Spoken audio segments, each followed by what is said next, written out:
Hello there!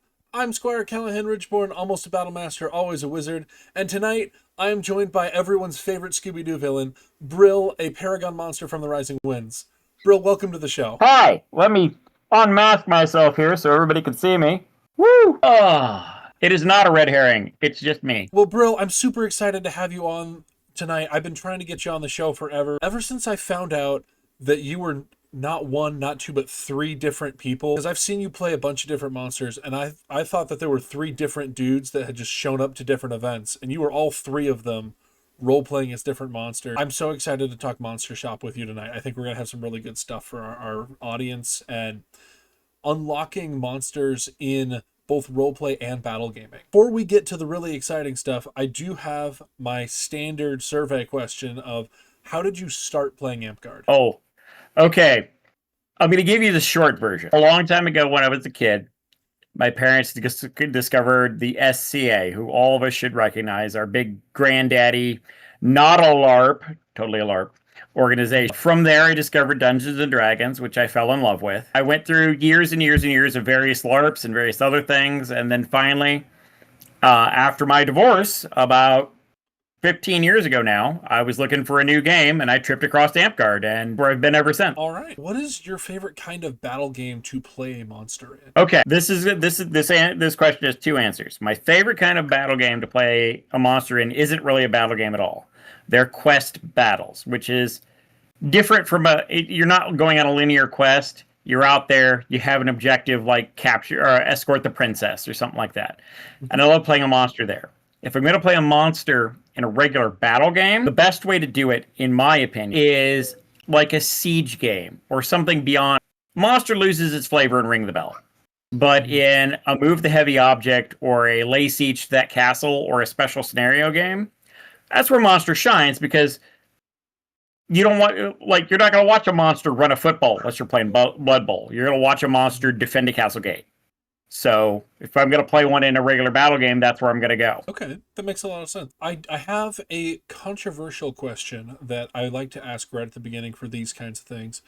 Paragon Monster count for Battle Pass? Absolutely. In fact, I have 8 Battle Masters, and the only Paragon I have is Monster. It requires a different kind of skill set to play Monster well that is just as important, pardon me, to battle gaming and understanding battle gaming as any other kind of skill set. Okay. I think that that's a very fair answer. Right now, we are in October 2025. We're gearing up for Bridge Wars 2025 coming up next month. When this video comes out, it will be like 10 days away from Bridge Wars. So I had a goofy idea. If you were going to build a Bridge Wars team with nothing but monsters, assuming that you're only allowed to have 2 of each monster, which 5 monsters would you pick for your Bridge Wars team? Oh, this is an excellent question, because playtesting the new door, there's a lot of things we need to do. But presumably what I would do, I go out on the field with 2 skeletons, 2 unicorns, let's see here, 2 goblins, because they can use bows. That's 2, 4, 6. I'd take 2 minotaurs, because they can use heavy weapons and they can't be lost. It gives me 8 on the field. And I'd probably back that up with 2 mushroom folk, because they have 3 different support abilities each that they can charge. One of those is battlefield triage. Okay. So they can hand out battlefield triages like candy. For my bench, I'd probably take 2 werewolves to swipe in and out, because they can give lycanthropy.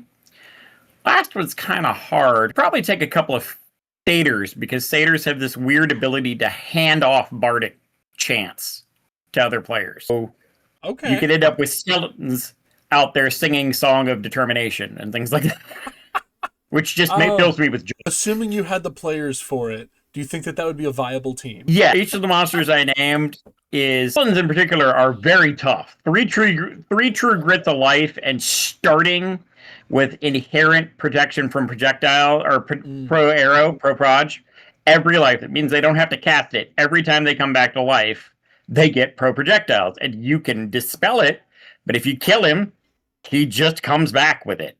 And the fact that skeletons, on top of that 3 true grits of life, can run 4 points of armor and a tower shield and use javelins. I've played tested this. They're tanks. They're terrifying tanks. I kind of want to see it. Maybe for 2026, we can try to put together a monster team for Bridge Wars. We'd have to get a special allotment for it. I have a build in mind, and I'm not going to go into this huge now, but one of the ideas is that much like Blood Bowl, where you can buy a cheat, you can choose for your team for one game to have a monster for that game. We'll see how that goes later. But the idea is like for one game you get a cheat, and your cheat is you get to pick a monster out of the book, and one of your guys is this monster for this battle game. I could see that being really cool. I could also see that just being like the silver bullet that never gets used. Everyone saves it for the last game, and then you just really it too long. It's really going to depend on the coach, and it's really going to depend on the team. But I could talk about that build for hours, and we'll see it later if I get an event bid put together. Fair enough. I'm really curious. Why did you start playing Monster? It's different. 2 things. When I walked on the field, the first day I was at Amtgard, I was looking at the book, and somebody looked at me and said, "Bard is the hardest class." And I'm like, okay, and immediately started playing Bard. Later on, we had an event at the time called War of Ingoku. War of Ingoku was a 12-hour battle game. You came in, you signed up, battle started on noon Saturday and ended on noon Sunday. And you had 2 teams, and part of it was supposed to be role-playing. Well, I decided there wasn't enough role-playing, and so the next couple events I rolled out, I immediately volunteered for Night Quest, and I wanted to be monsters, and I never stopped wanting to be monsters. And then I moved on to running Night Quests, which is part of what got me my Master Smith, and just monsters. Anytime I could play a monster on the field, or even dress up to look like a monster, because we used to have an ability called Look the Part, where if I dressed up as a monster, I would lose my class Look the Part ability and gain a special ability from the monster dress up. And it's always been something to me that adds flavor to the game. Like, okay, that's a warrior. Okay, that's a wizard. Okay, that's an orc. What do I do with an orc? And because it's like going adventuring. You're out there in the woods and you just fought 15 bandits, and that's a troll. That doesn't care about my arrows. That's not gonna fall to my sword. I need a caster. I need even one person playing something as simple as a goblin forces the opposing team to change tactics. Forces them to change the way they think. And if we're going to play a tactical game, you can't just fall into the same roles all the time. You got to be prepared to change it up. And that's kind of what drew me to Monster, was changing it up. So that's kind of that's what pulled me to it. I get you. So you mentioned earlier that we are in the middle of play testing the Door 11, and you're on the team for that, right? I'm on the Rising Winds team for that. So is my nominal apprentice, Roya, out of Blackfire Pass. Roya agreed. Basically, the present door book's a mess, and we're trying to rebuild it. And so we're still in the midst of playtesting that. Like, it's ongoing right now. If anybody wants to do that, they can jump in and ask about it. There's monster credits available. But we're basically overhauling everything. Like, you'll see all the familiar monsters, and a lot of the abilities are the same, but we're yanking out almost every ability that is weird to monster. One of the big things in the previous editions were monsters had altered effects. Like if I'm playing a golem and you hit me with a lightning bolt, that doesn't kill me. That gives me swifts. Or something like that, for example. If you, let's see, I'm trying to remember one of the other weird ones. Lair Guardian. If you're playing a Lair Guardian, you had to mark out part of the field, and you're not allowed to leave that part. So we're taking things like that out. Okay. There are certain things like, I can't remember any of the weird ones because I've been playtesting so much. But there was like casting terror on one of the monsters made it lost. You've actually had a golem on the field, or no, hard to kill. You can cut off all my limbs. I don't die. We've changed that. So what, how's it work now? Now what it is, if you do manage to take off all the limbs of a monster, that's what kills them. Whereas before, like one of my favorite characters, Steve the Mummy, is terrifying because he's immune to he was immune to all projectiles, which under the old rules meant for a monster, nothing you threw at me worked. Spell balls, arrows, javelins, siege weapons. Yeah, I don't care, but we've taken that out, and it needed to come out. Right. So I rambled a little bit on that, and I'm sorry, but yeah, there's a lot of weird abilities in the old one, and a lot of immunities. Like you'd run into, again, a great example for a monster is, again, the Mummy, because I roll out on the field, immune to death, immune to command, immune to spirit magic. So in addition to being immune to projectiles, like there goes more than half your arsenal. So we're getting rid of a lot of that stuff. Like even the skeleton, a thing famous for being immune to piercing damage in every game, we make that removable now. Okay. Wasn't before. And I've always kind of thought that monsters are really fun and thematic, but there are a couple of little things that made me think like I should be able to dispel an automaton and it should die. I should be able to some magics that just feel like they should make sense sometimes didn't make sense with monster. And I'm hoping that a lot of that gets cleaned up with the new book. Do you know how long it'll be before the book is final? I do not. It's going to take as long as it takes. V8, they kind of tried to rush out and then we spent years cleaning it up. We don't want to do that with the door, especially with V9 trying to be pushed out by a lot of people. We want to make sure it's a good, solid book that can last through the next edition change. So right now, playtesting is important. And whereas I'm not the one in charge of the entire thing at all, I mean, technically, I'm not even in charge of the Rising Winds one at this time, though that is a possibility in the future. We want to make sure it's a living document. It's up to date, and much like a number of video games I could name, it'll be ready when it's ready. And until then, we're going to play test it. And you see somebody on the field playing a monster and you think that's broke. Hey, cool. We want to know. Yeah, I've been looking through it a bit. I've got a friend, Troll Verde, who has been really, really hyped about the new changes to Monster and he's working on 3 different monster garbs to play at Bridge Wars. And I think that's really fun.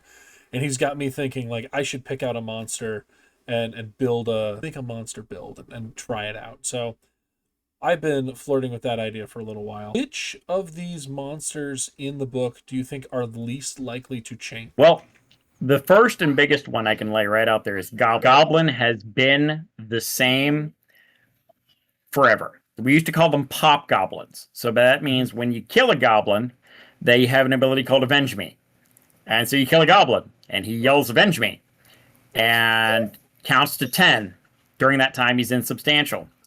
When he reaches his count of 10, he comes back to life. All his gear is repaired. Everything is completely back to normal as far as that goblin goes.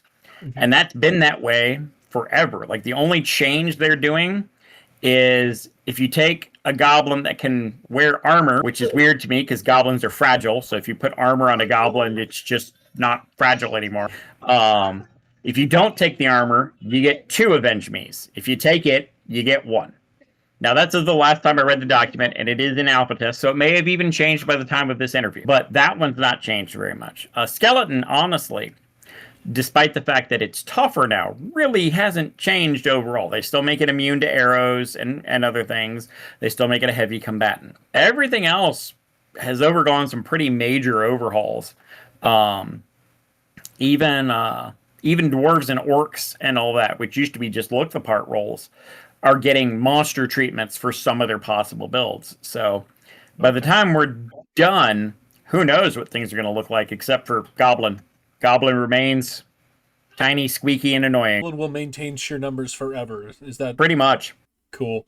As long as we don't take away cursing, breaking sheer numbers, I'm happy with this trade. It's called Avenge Me now, but it is the same mechanic. Oh, is it? Okay.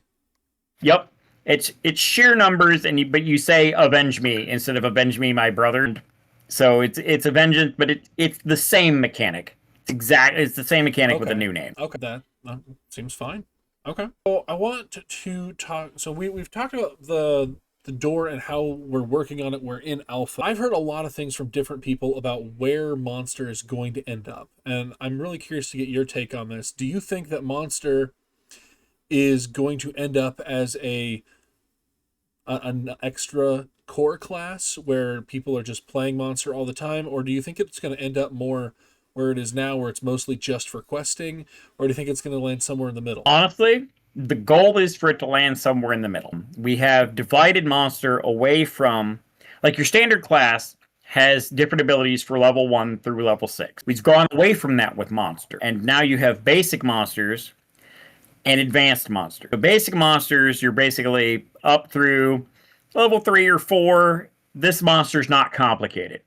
Everyone's going to be able to look at this monster and figure out what it does real quick. And I think those, hopefully, are going to enter more general play. Because the skeleton is an example of this. Yeah, it's a tough monster. but you know exactly what it does. It's got 2 abilities, and that's it.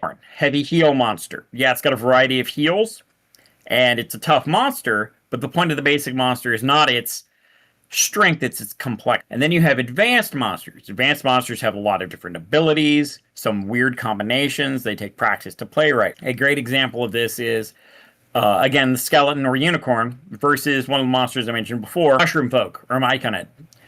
Myconid get a weird combination of abilities. They have steal life, they have summon corpse, they have poison glands, they have grasping vines, and they have battlefield triage. So you're essentially playing you're essentially playing a support monster. All its abilities are rechargeable, but you either have to curse your own team to use them, or you have to be frontline support so you can curse the other team while you're handing out these enchantments. There's no cap on your enchantments, but each time you cast one, it's charged 30, unless you steal life. So hold on. Tango balls, 2 balls unlimited. Summon dead, 2 per life. Steal life essence, 2 per life. Battlefield triage, 2 per refresh, recharge times 30.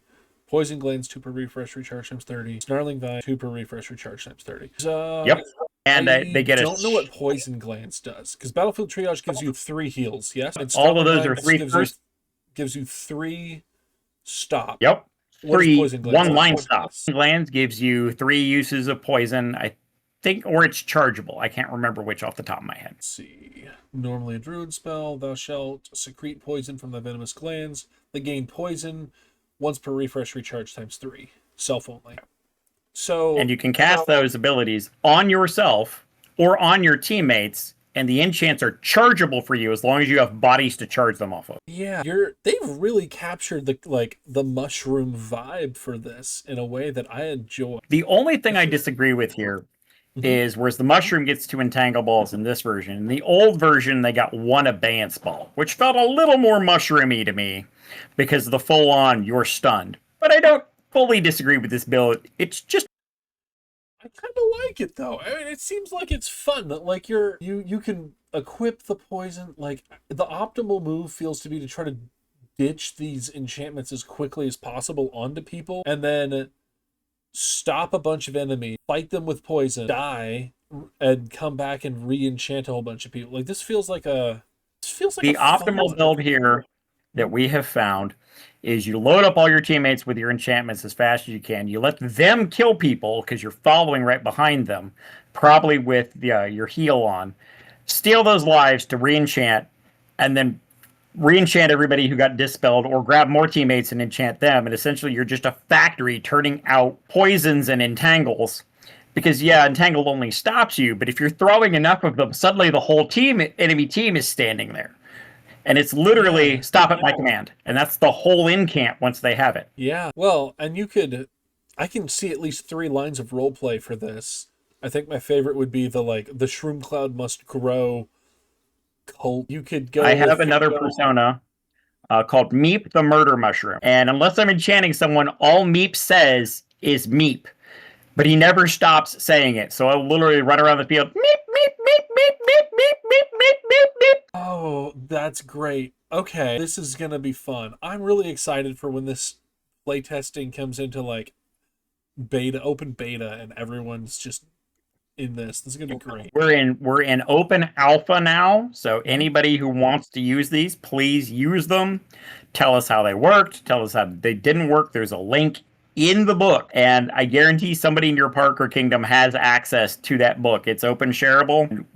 If you we want you to go in there and tell us everything. So there is an additional place you can find the book that'll be in the description of this video, but also you can find it on the Amtgard documents page. If you go to amtgard.com/documents, it's under the other rules resources, and the feedback form is right there, boldly proclaimed up in there. So that's excellent. So we've talked a little bit now about where we think Monster is going to be going. I would like to talk about the nuts and bolts of being a monster, because this is something that I've struggled with finding a good answer for. So garbing as a monster is something I've seen you do really well. Can you walk us through some of that process? Like, how are you building the costume around these monsters? Well, Amtgard and LARPs like us have a different approach to monstering than, say, Dungeons and Dragons or something, or even IFGS or the other lightest touch marks. LARPs. You're not going to walk onto the field expecting to fight 100 goblins. There might be one goblin. So if I'm that one goblin, how do I make you remember me or notice me or pay attention to me? And the real thing of it is be noticeable. If I'm going to play a skeleton, because I've been talking about skeletons a lot, I'm going to put on a skull mask. That's required. But then I'm also going to play it up. I'm going to take it a step farther. I'm going to have I've got a skeleton sweatshirt I wear under my armor because my arms stick out.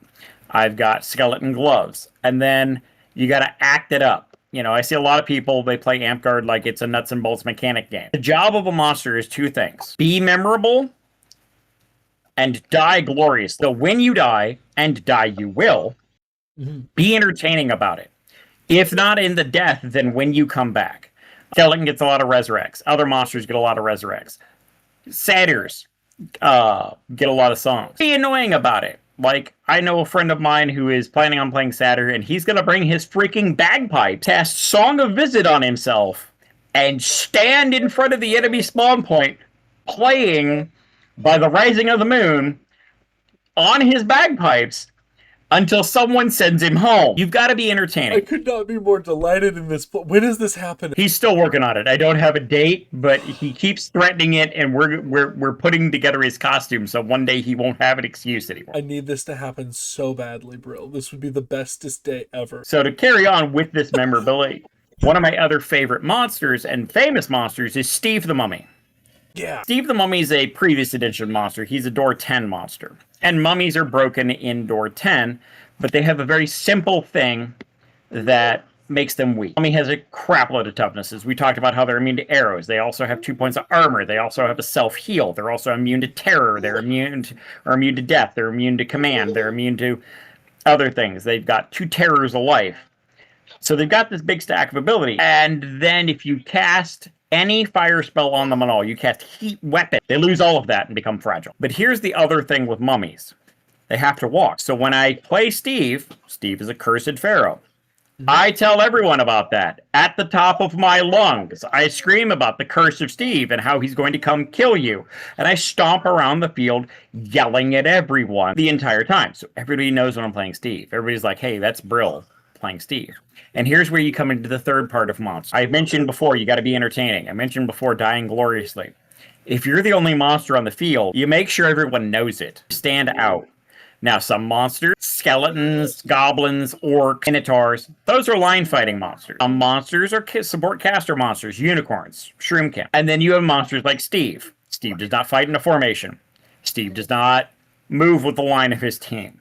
Steve is the guy out there in the corner, like the werewolf, like the vampire, like whatever, screaming and yelling and being a distraction and making the other team pay attention to me. So that's when it comes, that's part of portrayal. I did this in my role-playing class. You don't build a persona and then build a monster. You pick out the monster you want to play, and then you build the persona around that monster. So if you're a skeleton, and you want to play skeleton, why are you a skeleton? If you're a goblin, why are you the only goblin here? If you're an orc, what are you trying to prove? Or why are you the only one here? Think about what makes you unusual. One of the other things I like to do is if I'm playing a support monster like Shroomkin or Werewolf. Werewolf in the current build is not as much support as it used to be, or something like that. I'll pick out a person. Hey, I'm a team fighting monster now. Cool. That druid, I'm going to follow him around. It doesn't matter if the druid wants me to follow him around. I'm a mushroom, and that's a druid. Here we go. If I'm playing something like Wyvern or a cursed character like a vampire or something like that, I will ham it up. Like, okay, here, I am a hellhound. Why am I here? That wizard, that one, on the other team. I'm here to deal with him. And I'll chase that guy around the field. I'll do dumb crap and get killed again and again and again because in this case, I'm a hellhound. Why do I care? I pop right back in. And that leads me to like the other thing with it is, part of making yourself memorable is making other people deal with you. Steve, I'll crash into the side of a whole fighting company just swinging, and I won't even bother to block. Why? I'm dead. I'm a mummy.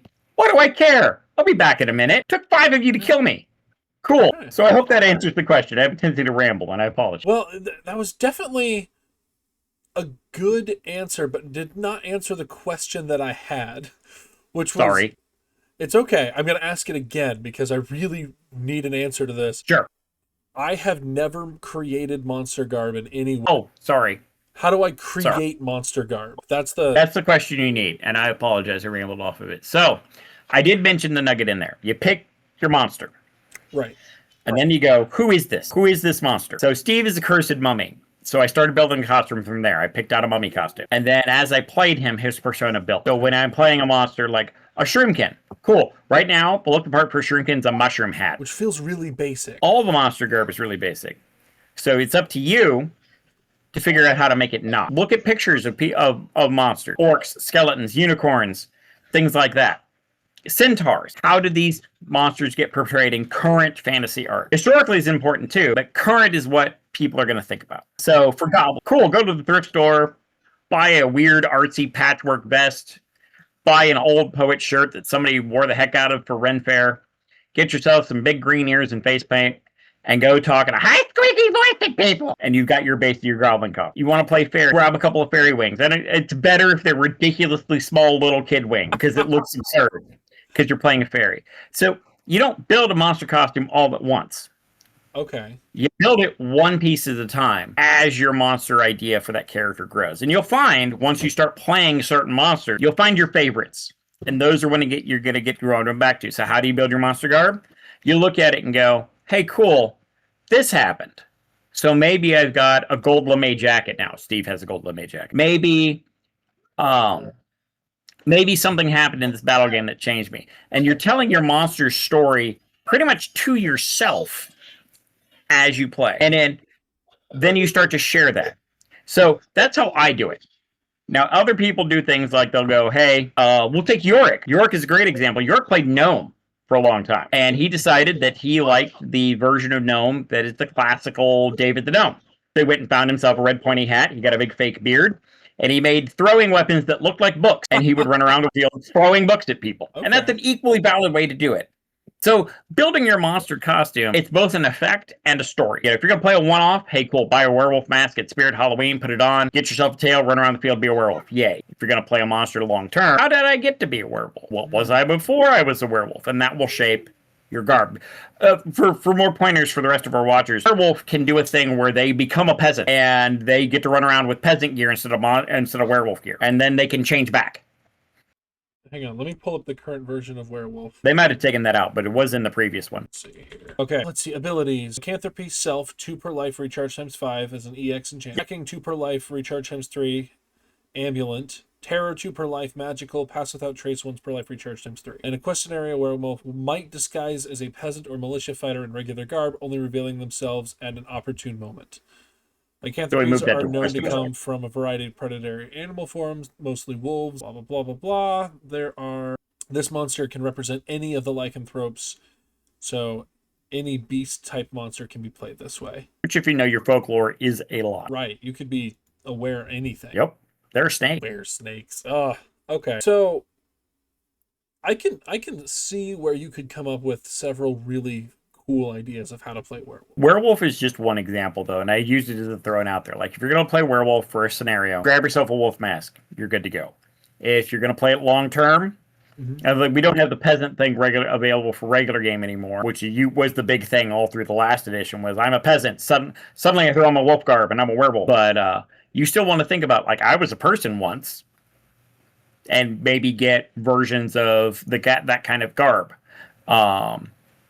and things like that. But if you're a fairy, which some players are, what kind of stuff does a fairy wear? You watch Fern Gully, you basically wear leaves. If you watch Labyrinth, you wear pretty much whatever you want as long as it's fit for a ballroom. It really comes down to all that and your story with it. So to kind of answer your question from the garb point of view, how do I build my costume? One step at a time. I find a little thread of a story and I pull on it. And as things happen, the story grows and your costume grows and your ideas grow. Like when Steve started, it was just a mummy outfit. Now I've got a pharaoh's headdress, a gold lame jacket. He's got an ankh he wears. There's a broken mask. All of these things are part of Steve's story as he went along. And every major encounter changes. War of the Phoenix changed him. Quest we just did at Battlecry changed him, and so on. And those are all reflected in my outfit. So one piece at a time. Okay. Monster is unique because there are so many monsters. As you're leveling up monster, do you think it's wrong to have a monster that you really enjoy and that's the monster you play? Or do you think that it's important for players to do a variety of monsters as they're trying to, especially if they want to be a Paragon monster, is it better to have a single monster or many, like one really good monster or many good monsters, like decent monsters? This question has two answers. In the previous edition of the rules, you could not play certain monsters unless you were a certain level. So like Goblin, you could play at level 1. Mummy, you couldn't play till level 5.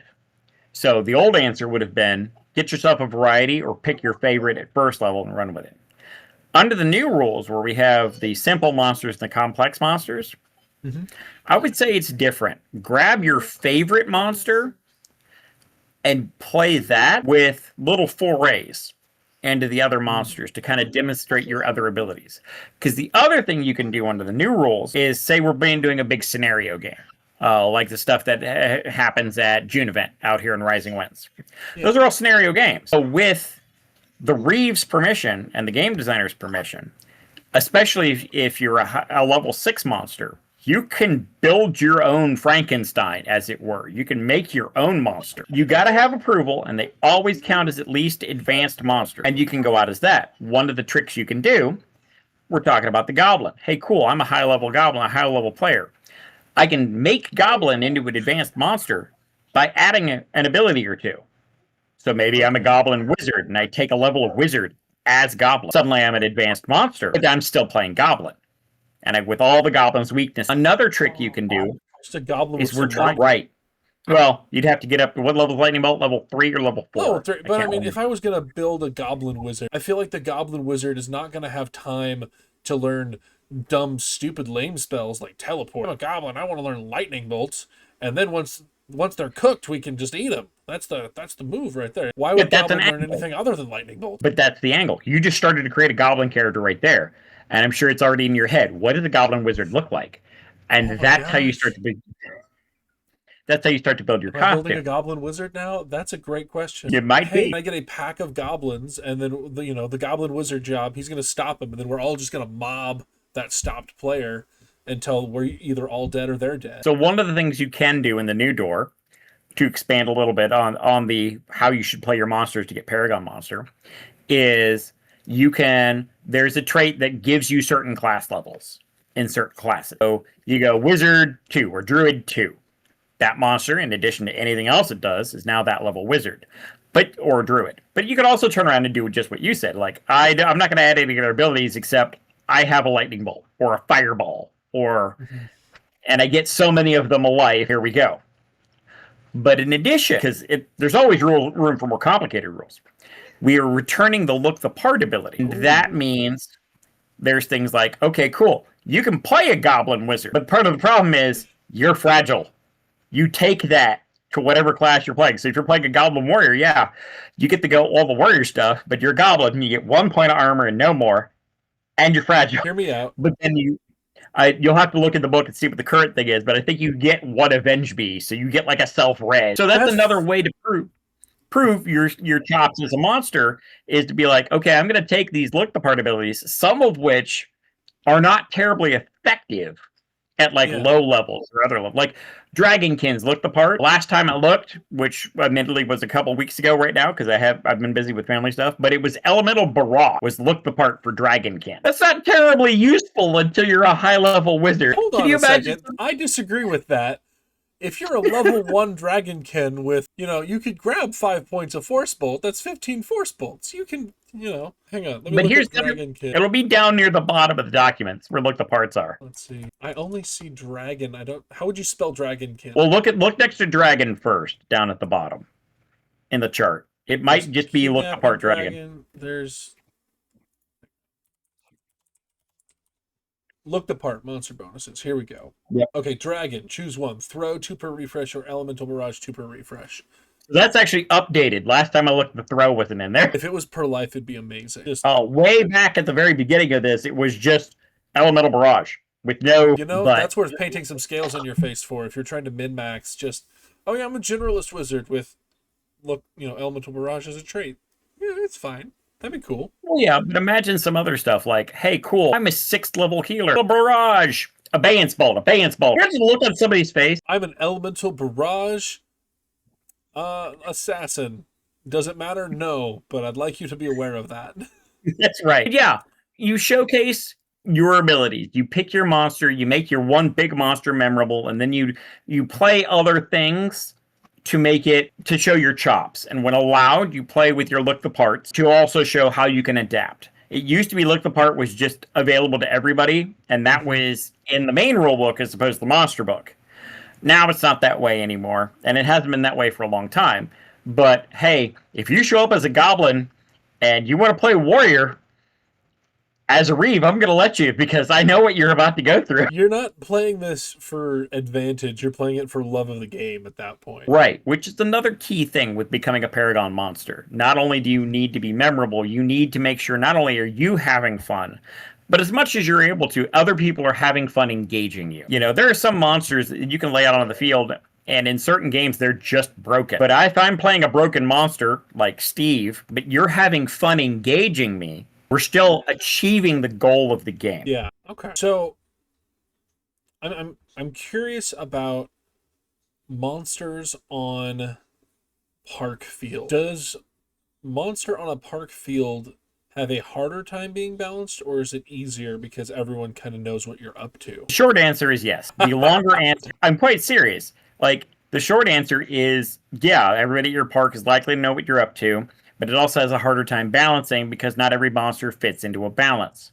As much as I've been talking about Skeleton, because it's currently the discussion du jour among the local monster players here in Amtgard, or in Rising Winds, Skeleton's rather easy to balance against. It's essentially a one-trick fighter with a lot of armor. So if he's got some good support, he's going to be a pain in the butt to deal with. If he doesn't, he's just a one-trick fighter.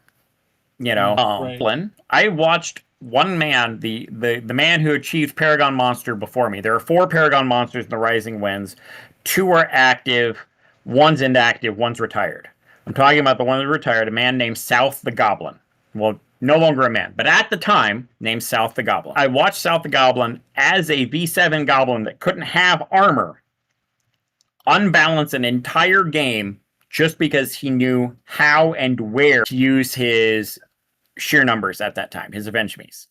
Yeah. And so it really depends upon the park and the players, because a guy who doesn't know what he's doing can be playing Lit, which was a completely busted monster under V7, or under the previous door. Lich is an encounter level monster. You're a level 6 wizard, and whatever level you are in any other class you want to play, and then you have Lich powers. Oh my. It's an encounter monster for a reason, but I've watched a guy who doesn't know what he's doing just get raffle stomped, if you will, and then I've watched a player who knew exactly what he was doing take out an entire team of high stick, high caster level paragons at Aquestic Keep. Just completely destroy them because he took 6th level fighter and he was a 6th level wizard on top of that. And he just rolled through the whole team. He is also a Paragon Monster now, by the way. That's Sicarius. The first monster we interviewed on the channel. Yep. And so it really, at the park level, it really just comes down to, what are you guys doing? How many people you got? Who's playing? Because, you know, if you got 2 people so you got 3 people and 2 of them are playing a quest and one guy's playing a monster, they could have a great time. You got 10 people and a guy who knows how all his abilities work playing something like Minotaur, and your other team's full of like healers and bards, he's going to utterly annihilate that team. Minotaur's got a stack of stuff over it. So Minotaur has Berserk, Adrenaline, Momentum, lost 3 per life charge times 10, pass without trace once per life. So you can okay. Yeah. You could potentially lost 5 people in 1 life with 2 kills. Yep. That seems really good. That's why we're playtesting. Oh man. I mean, it does get 2 points of magic armor, but that makes Adrenaline less good. I don't like Adrenaline as an ability. I leveled Barber a long time ago. I make sure I stay up enough on the abilities that I can tell when something looks hinky, but I don't have it memorized right now. That's fair. Adrenaline is the ability that a barbarian gets that on a kill, they can get a limb back. Mm-hmm. I remember that. with how important Now that you've armor said that. is. Adrenaline sucks if you're wearing armor, because by the time you get to use the ability, your armor's already gone, and at that point, you're kind of on your last leg anyway. It's sort of a like it has a weird it's a weird spot ability wise, because you want to be using it as you're getting kills, but if you're wearing the full 3 points of armor for barbarian, it just feels bad. Right, but look at it this way now. I'm running in as a minotaur. Cool, I lost your fighter. Cool, I lost your scout. Cool, I lost your assassin. Oh, hey, you're a lone healer. I now get my arm back. Sure, but they had to hit you 3 times in the arm. Well, right, that was probably the archer on my way there. You know, that's fair. I'm not saying it's an unusable ability. I'm just saying, right, I would rather have scavenge. And that is a valid point. But also one of the things you come into with Monster is weird synergies, like we were talking about with the mushroom folk earlier. That's fair. So you got your Paragon mostly for encounter monsters, if I recall correctly. Is that right? That is correct. I was one of the few people who is willing to step up and play the big end monsters or the certain encounter monsters and actually role play them, as opposed to just being, you have encountered the demon. Bam, bam, bam. And it's a very important difference. So can you tell me about some of these encounter monsters that you've played and how you role played them? Sure. 3 big ones stick out. One of them is I played the Forest Lord in a quest at Keep way back when we were at Hannon's. The quest got rained out. We had to move the quest from outside to inside. And so they had to change what was formerly a mixed quest into a roleplay only quest. And so at the end of this long series of encounters, you encounter me. And there's a picture out there of me somewhere standing back in the shade of the corner. And I've got my big green cloak on with the shoulder ruff. And I've got this gigantic leather demon mask that you've seen me wear from time to time. And I'm standing there lurking in the shadows. And you had to come up and convince me to let you complete the quest. And every encounter was different. I remember the one that stuck out is Ash Palantir and several others, I'm blanking out who, were role-playing through the adventure as tax auditors. So they were auditing every encounter. Okay. And so they roll up to me as the final encounter, and they're like, we're here to audit this dungeon. We need to we need to know if you filled out your Form 75, blah, blah, blah. And I looked at them without missing a beat and said, but have you filed Form 22A5, which allows you to interrogate an elder god? And they all just were like, I didn't expect that. And they all like ran off to go and came back later. Oh, and that's one of the ones that sticks out to me. One of the other ones is way back when I first joined the game, like long time ago. We're playing at a location here in the Rising Winds called Forest Lake. And I'm just playing a monster under that version of the door, which is 2 versions ago, called a white. Okay. And the important thing with a white monster is they swing black, which is siege, but they're only allowed to have 1 weapon. They're fragile, and they can go insubstantial at will. But that's it. And I don't think I fought anybody the whole night. I waved my sword around a lot. I chased a lot of people through the woods, because the other thing was we had crappy lighting. So seeing me in a glowing skull mask running out of the dark, yelling at you, that was one of the big ones. That was way back at the beginning. And then most recently, Steve, one of my current famous characters, I was literally given carte blanche. Like, I was set up an encounter at Keep. I asked why I was there. The quest runner, 10, I believe, says, oh, you're cursed. I'm like, okay. Why? I don't know. Pick something out. Okay. What's my name? Make something up. If you tell me to make something up, I'm going to name myself Steve. Okay, do it. And so myself, one of your former company members, he might still be a member, Alucard, and another Saracen, I can't remember who, all teamed up, and they decided to have the most Middle Eastern Egyptian names they could think of. So they're Ahmed and Imhotep. And they kept switching which one was which, like in the middle of conversation. And then I'm Steve. So you'd roll into the encounter, you'd talk to them for a minute. Inevitably, things would break down. They go, hey, boss. And I would just rip loose.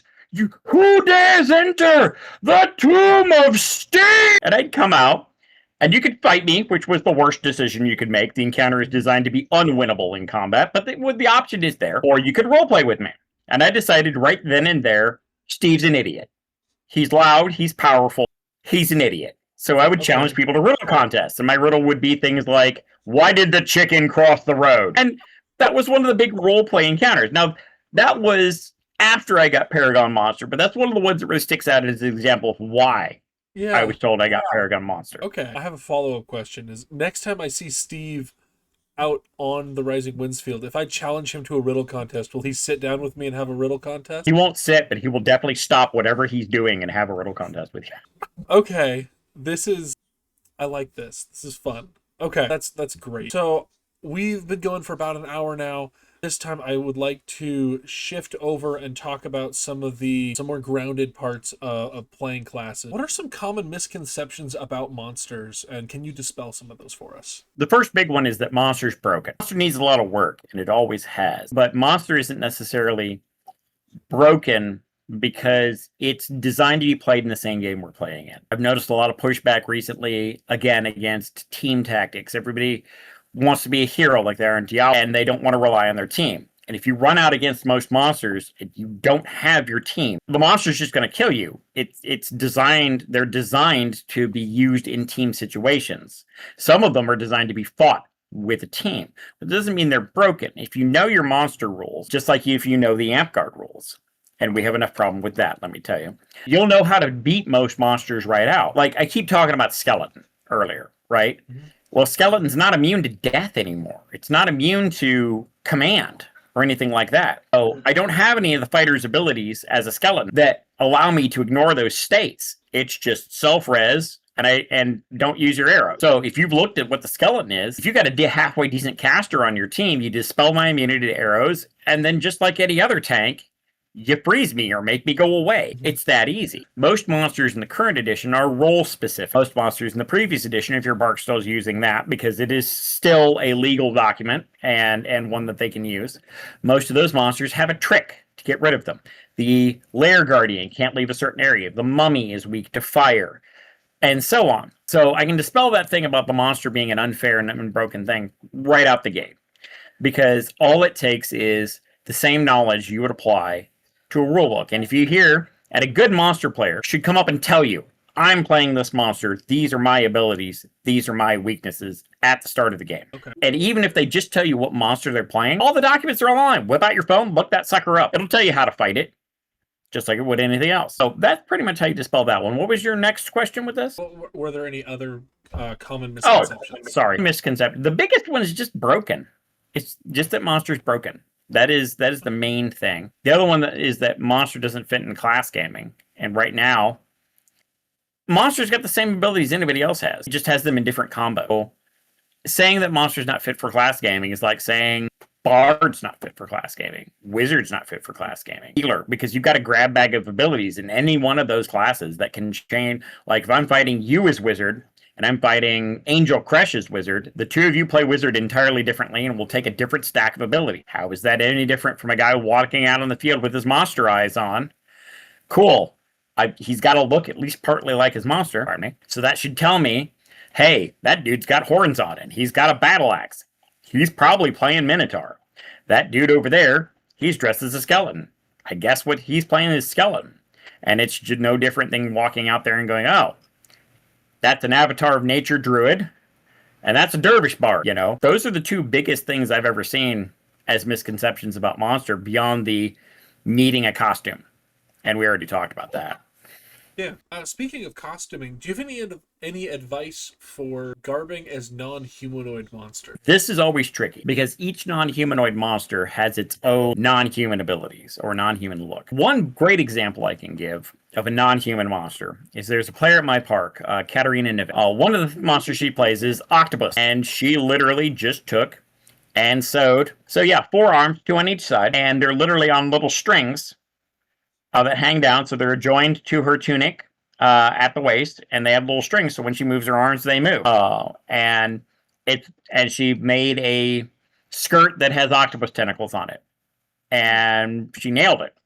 I've seen guys literally take one of those Halloween store spiders, and for Giant Spider, they just made a backpack out of it. And so they're wearing a giant spider with its legs sticking out on their back while they run around and play spider. Those are the two most extreme examples. Some others get a little tricky, like Centaur. Centaurs are multi-legged. And whereas I've seen a lot of phenomenal cosplays of people who have made full centaur outfits, reflecting that on the field is difficult. And I've yet to see a really good, safe way to do it. Sorry, my partner is waving at me about something across the table.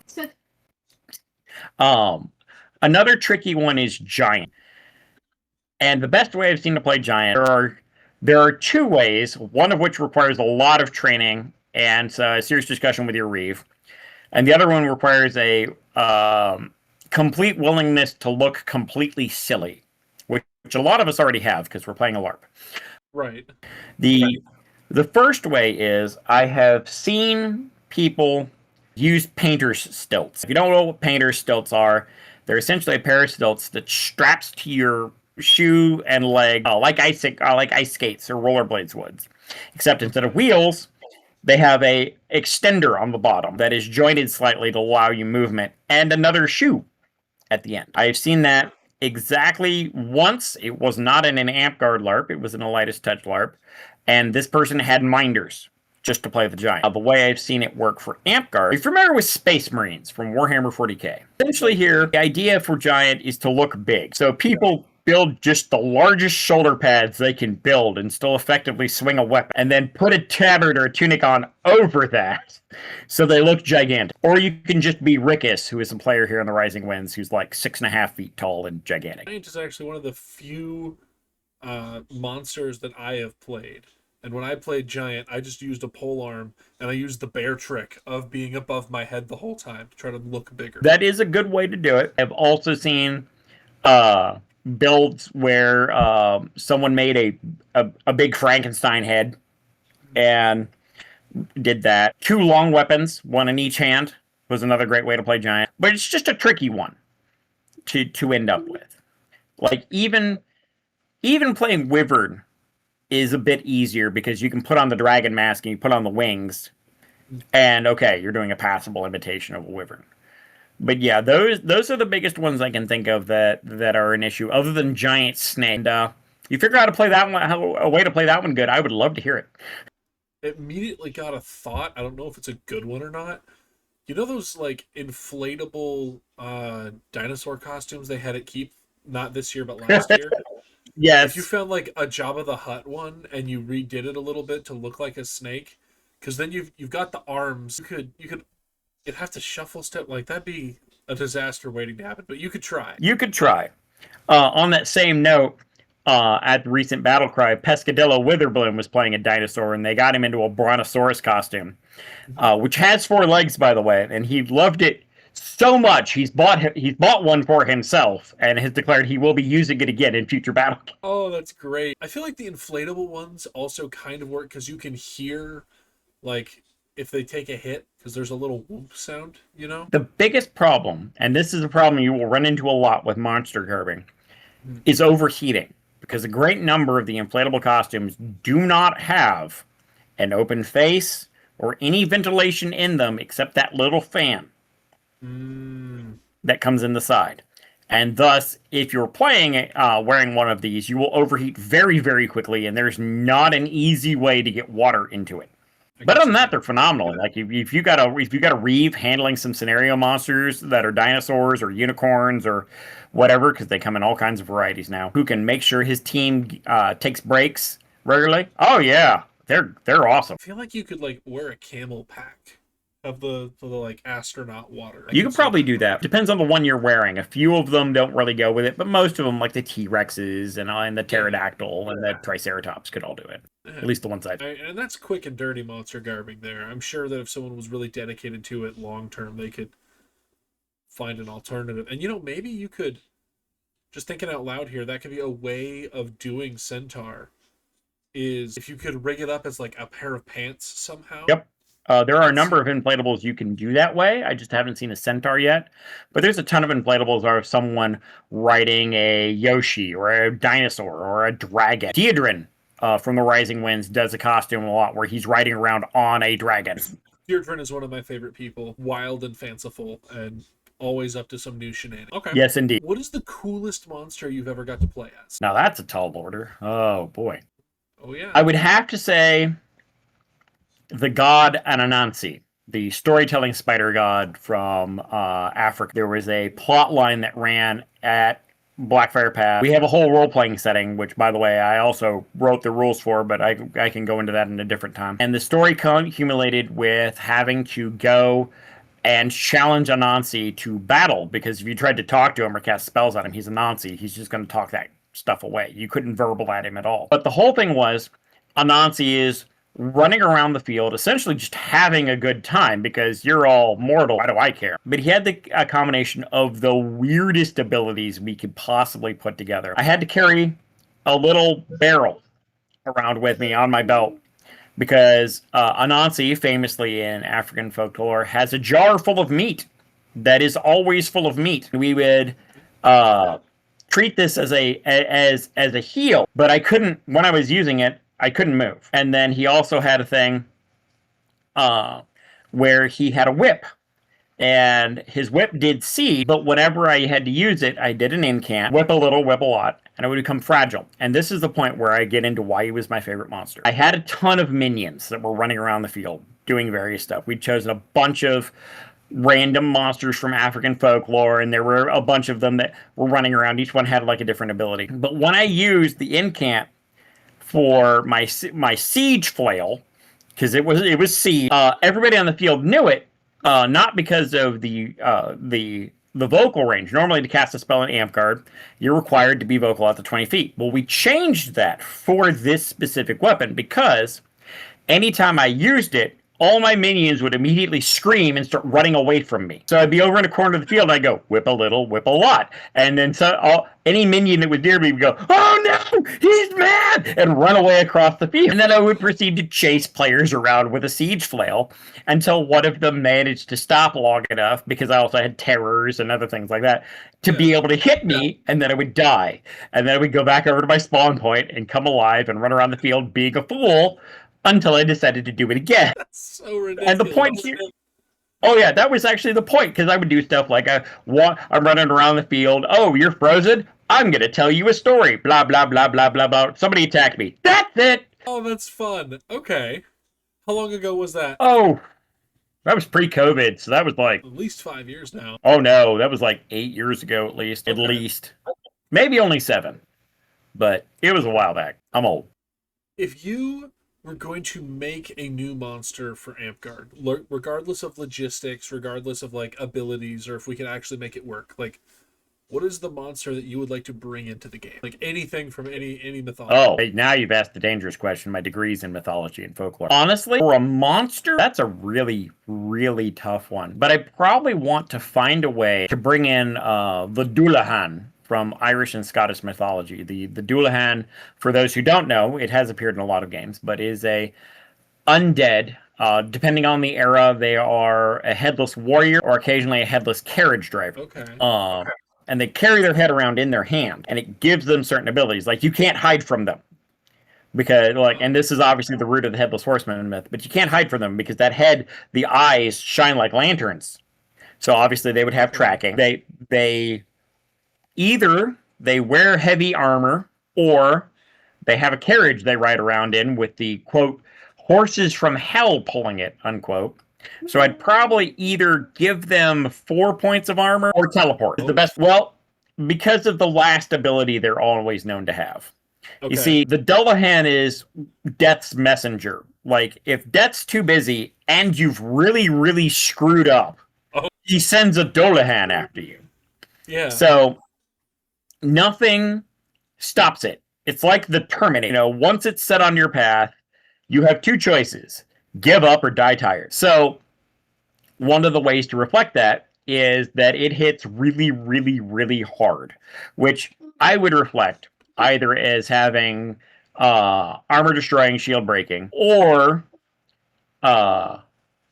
flame blade, just straight up flame blade as inherent, which means every time it spawns, it has flame blade all the time. Now, the other version, the carriage driving version, has the ability not only with its lantern head, which I would say it has tracking and probably release too because it hates you, is if it's shown the lantern head on you and you looked at it, it would strike you dead. So I'd probably give it like Finger of Death as well, which is why not to give it both armor and teleport, because if it's got armor, teleport, finger of death, tracking, and then a flame blade. Okay, hear me out. If I was Yeah. workshopping this monster just off the cuff, Yep. I would give it, so it would have to have a specially made shield that was Mm-hmm. the head lantern. That'd be awesome. Yes. So as someone who makes a lot of shields, I immediately am thinking like, can I make a like head helmet shield out of this? I might try this later. Well, if you strap it up right, you can look like it's got a handle on the back. Yeah, you've got to be like holding it by the hair. I don't know. I'm gonna have to look up this monster and see if I can't figure something out. So you could give it like a small shield and then a long sword. I would give it combat caster. I would give it tracking unlimited, release victim only, like not itself. I mean, yeah. I mean, you do stuff like and you just mentioned like release can't be on itself. Like zombie in the current books has I can't remember. It's got like True Grit or another res ability, but it starts with 0 charges and has to charge it with Steel Life. I would just give it release enemy only. Cannot release teammates or self. So then you have unlimited tracking, unlimited release, enemies only, and then I would give it 4 points of magical armor, and then swift teleport once per life, and then if it teleports, it loses the armor. See, so you've left that the sounds carriage great. behind, and you move. In the current door, they're trying to do away with a lot of altered abilities, so that might not be a full thing, but you could do something like, okay, it's got teleport, but it can't teleport till it's lost all its armor points, or something like that. Like, I have a new terrible ability. This is something I've been workshopping. So my son is 8, and he is always coming up to me, and he's like, Dad, what about like greater whatever spell? He wanted to come up. He had an idea for greater charging. He's like, greater charging? What is greater charging? What is greater experience? Like, please explain this to me. His idea was basically that you could charge 2 spells at once, but it took twice as long. And I'm like, okay. So you would have you'd have a longer poem, but it was half as many He was trying to make it work. It was nuts. But hear me out. Greater insult. I like it. Greater insult. You and the target become immune to everything except for each other. This used to be called Honor Duel. Exactly. We bring back Honor Duel as greater insult just for this monster. And it's like, all right, cool. Now it's you and the monster. He's coming for you. And then if you really wanted to make it absolutely bonkers, you make it a persistent enchantment that is only removed when you've defeated it. Or you could make it the Uno reverse. Like, anyone can greater insult that monster, and then that monster becomes immune to everything except for you. Maybe that's how it can become vulnerable to your spells. That's one way. Another way to do it, that I just remembered, is in some of the old Coachman versions of the story, he would... It's like... Headless Horseman in America, he throws his head at people. So instead of making the head a shield, it's a boulder. But as long as he doesn't have it, he like loses. You throw it, and like it does something ridiculous. Like it's a boulder with siege or something silly like that. But as long as he doesn't have it, right? But as long as he doesn't have it, he like loses all of his armor, or he's fragile or something like that. So it's powerful enough that he wants to throw it, but until he gets it back, he loses a bunch of things. Yeah, that makes a lot of sense. I like it. That'd be fun. That would be a lot of fun. I might build it as an encounter monster and mess with it. One of the things that I am encouraged to do as a Paragon monster currently, and honestly everybody's encouraged to do this to a degree, is to play with the door and try to break it. But as a Paragon, that means I get to build monsters, encounter level monsters, because I'm a Paragon, and then try to break those. Like, how do these abilities fit together in a way that just sucks for everyone? You know, make the head a giant sphere of annihilation. That's hilarious, and I might do that. But it's gotta have like an alternate incant, like noggin toss, and you just chuck it. You yell noggin toss, and it does the thing. That could work. Oh yeah. Well, I'd probably actually go go watch one of the Headless Horseman movies several times until I could find a cool line and just use that. Once you cross the bridge, my friend, the quest is over. His power ends. And like, you know how you can throw the head. And it's huge in camp, but it's a giant dramatic deal when you do it. So everybody's like, "Oh crap, he's about to do Put him that." on a bridge. Put him on a bridge. I love it. Okay.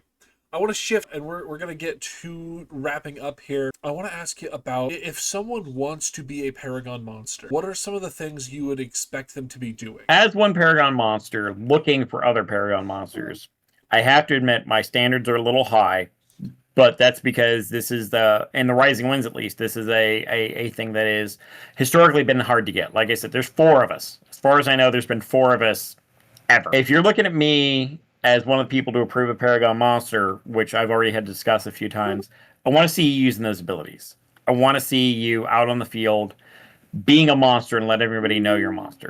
Like wizard versus assassin versus other things. Anybody can put on that sash and just play the way they've always played. And suddenly, okay, cool, I'm a monk. Sword, sword, sword, sword, sword. I'm an assassin. Sword, sword, sword. That doesn't make a Paragon. If you're going to put on that eye and you're going to go for Paragon, I want to see you hamming it up. Not necessarily being goofy all the time, but think about what kind of monster you're playing. Act like that. Use those abilities. Monsters know what they're doing. So, okay, cool. I'm a goblin. I know there are 20 other goblins because my abilities say there are.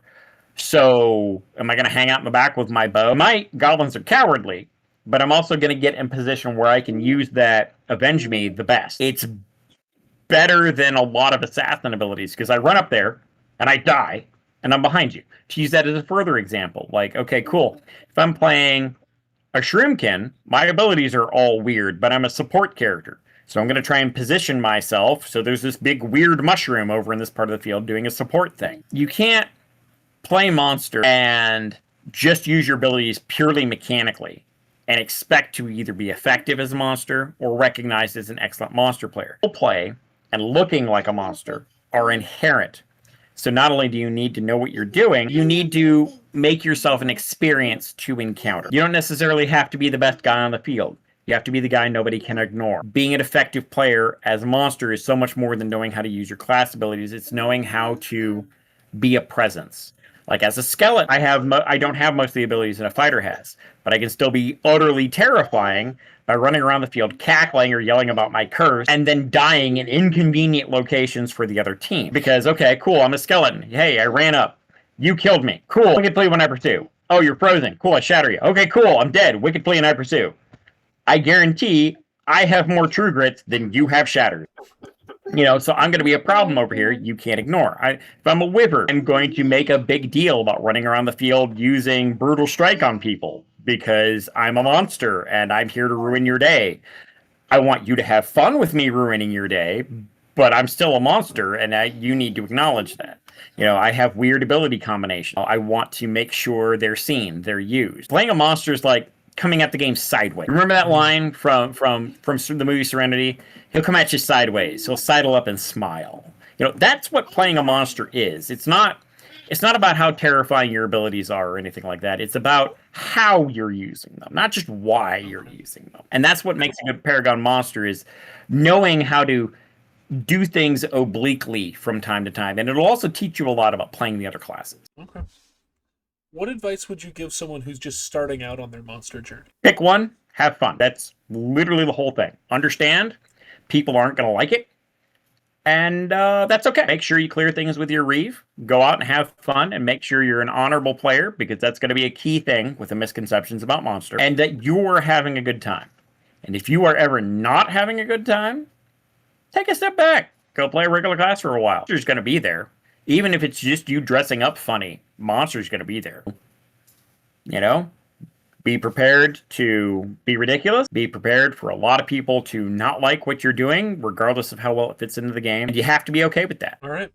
So we're going to go to the final wrap-ups real quick here. Brill, what is your next Amtgard goal? What are you working on right now? Well, I got 2. One of them is finishing out my Master Dragon. I'm at 9. We really want to get over that last hump. And the other one is achieving my knighthood, which I've been after for a while. And I really want it. So those are my next two big goals. If someone in the Rising Winds wants to learn more about being a monster, or maybe is seeking a monster apprenticeship, is that something that they can come to you for? Absolutely. I will always give free advice. Some of it will even be good. All right. Do you have any final advice before I turn you loose? It's a game. Have fun with it. As a monster, you have the ability to make every combat memorable in a lot of ways. There's a lot of overemphasis on tactical and stick and other things, and those are very important to the game. But we've lost out on a fair amount of the creativity and the humor and just the fun. And being a monster, you can do a little bit to bring that back. Well, a huge thank you to Brill for coming on the show tonight and talking to us about Monster. It's been delightful talking to you. To you, our viewers, if you made it all the way to the end of the video, please subscribe for more battle gaming content. If you have any questions for Brill, please leave them down in the comments section. We always love following up and clarifying anything that needs clarifying and just hanging out down there. So we look forward to seeing you there, and I'll see you in the next video.